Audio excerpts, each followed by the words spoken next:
स्वागत है आपका न्यूज वर्ल्ड में। मैं हूं काव्य और चलते हैं आज की बड़ी खबरों की तरफ। महाराष्ट्र के तटीय इलाकों से टकराया तूफान निसर्ग, कई इलाकों में तेज हवा बारिश।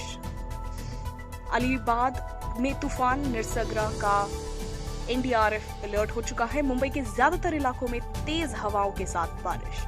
चक्रवाती तूफान निसर्ग महाराष्ट्र के तटीय इलाकों से टकरा गया है।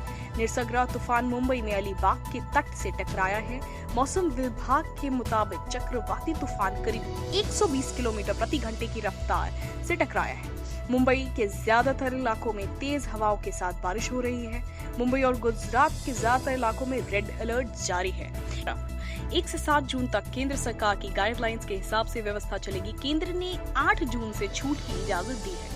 लॉकडाउन खत्म होने और अनलॉक 1 शुरू होने के बीच का वक्त एक तरह से बफर पीरियड है। अब राज्य कंटेनमेंट जोन के बाहर जनजीवन सामान्य करने के लिए आजाद है। राज्यों को यह पावर दी गई है कि वायरस को रोकने के लिए वो कुछ गतिविधियों पर रोक लगा सकते हैं। इसलिए केंद्र से अलग राज्यों की गाइडलाइंस पता होना भी बेहद जरूरी है।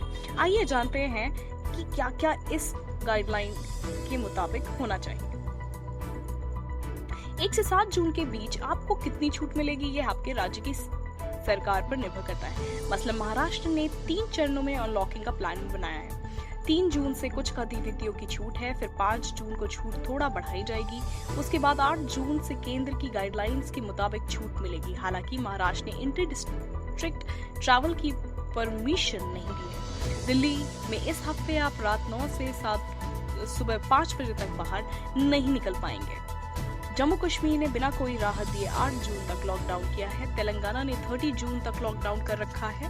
हालांकि वो केंद्र से मिलने वाली छूट नागरिकों को देगा। किन बातों को मिल सकती है छूट?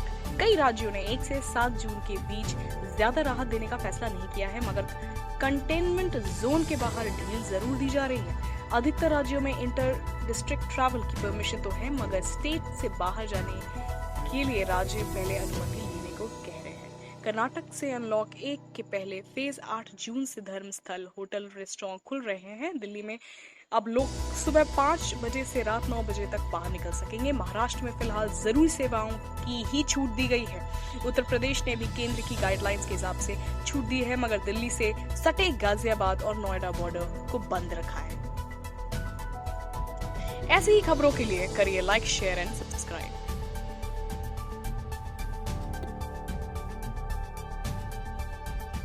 सीएम ने दिल्ली कोरोना ऐप लॉन्च किया। राजधानी में कोरोना का संक्रमण लगातार बढ़ते जा रहा है। हालात यह है कि सरकारी और निजी अस्पताल कोरोना मरीजों के लिए बेड उपलब्ध नहीं होने की जानकारी दे रहे हैं।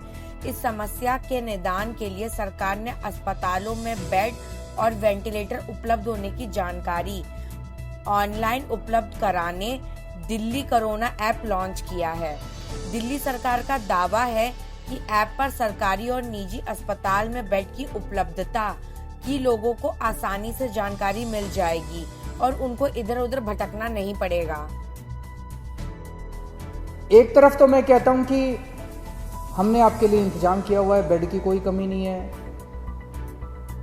हम कहते हैं कि ऑक्सीजन की कोई कमी नहीं है, वेंटिलेटर की कोई कमी नहीं है, आईसीयू की कोई कमी नहीं है। दूसरी तरफ कई बार लोगों के फोन आते हैं, लोगों के मैसेज आते हैं, जी मैं दर दर भटक रहा हूं, मेरे को बेड नहीं मिल रहा, मैं इस अस्पताल में गया, फिर इस अस्पताल में गया, फिर इस अस्पताल में गया, मुझे बेड नहीं मिल रहा। तो इंफॉर्मेशन का गैप है। एक तरफ सरकार ने आपके लिए बेड का इंतजाम कर रखा है। जैसे आज की डेट में 6,731 बेड हैं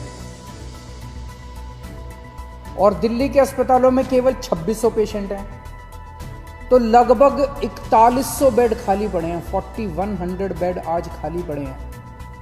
लेकिन जब लोग जा रहे हैं तो उन्हें पता नहीं चलता कि मैं किस अस्पताल में जाऊं, मेरे को किस अस्पताल में बेड मिलेगा, मेरे को किस अस्पताल में ऑक्सीजन मिलेगी, मेरे को किस अस्पताल में वेंटिलेटर मिलेगा। लोगों को आइडिया नहीं है। तो ये इंफॉर्मेशन गैप है। इस इंफॉर्मेशन गैप को पूरा करने के लिए हम लोग आज एक ऐप लॉन्च कर रहे हैं।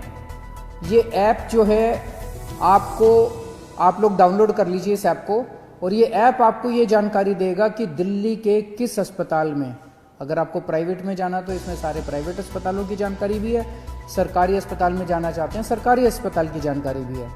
ये ऐप आपको बताएगा कि दिल्ली के किस अस्पताल में इस वक्त कितने बेड खाली हैं, कितने बेड भरे हुए हैं। और तो ये एक बारी ऐप देख लेते हैं ये कैसे काम करता है।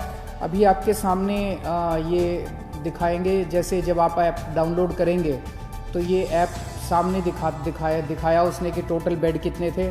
फिर उस पर जब आप क्लिक करते हैं तो ये एक अस्पताल की डिटेल आ रही है, एक अस्पताल के आगे कि कितने बेड खाली हैं, कितने टोटल बेड हैं, कितने बेड भरे हुए हैं। जैसे अभी 6,731 बेड टोटल हैं, उसमें से 2,819 भरे हुए हैं और 3,912 खाली हैं। उसके अंदर ये वेंटिलेटर का आ गया, ये सारे किस अस्पताल में कितने वेंटिलेटर, टोटल 302 वेंटिलेटर है दिल्ली में और 210 खाली हैं, 92 वेंटिलेटर्स अभी भरे हुए हैं।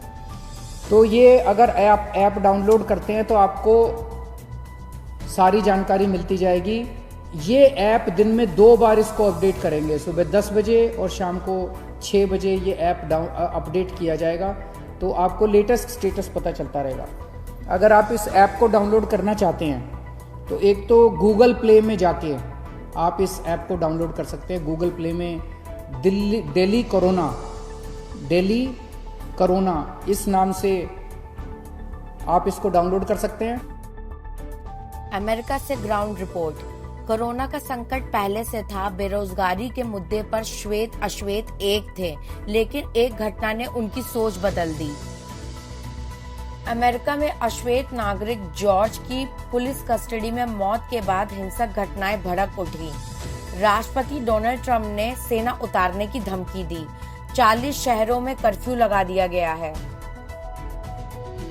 Take what you need, take what you want, यह किसी दानवीरा राजा का नारा नहीं, यह अमेरिका में शुरू हुई उस जंग का सच है जिसमें श्वेत और अश्वेत का भेदभाव खुलकर सामने आ गया है। हालात जंग जैसे हैं और इन हालात में दुकानें लूटी जा रही हैं, उनमें तोड़फोड़ की जा रही है। यह घटनाएं मीडिया की सुर्खियां बन रखी हैं। हालात बता रहे हैं कि इतना विकसित होने के बावजूद अमेरिका में आज भी रंग भेद है। वहाँ जो कुछ हो रहा है उसे देखकर ऐसा नहीं लगता कि यह वही सुंदर और सुव्यवस्थित चलने वाला देश है जिसे लैंड ऑफ अपॉर्चुनिटी यानी संभावनाओं की धरती कहा जाता था। Like, share and subscribe our channel.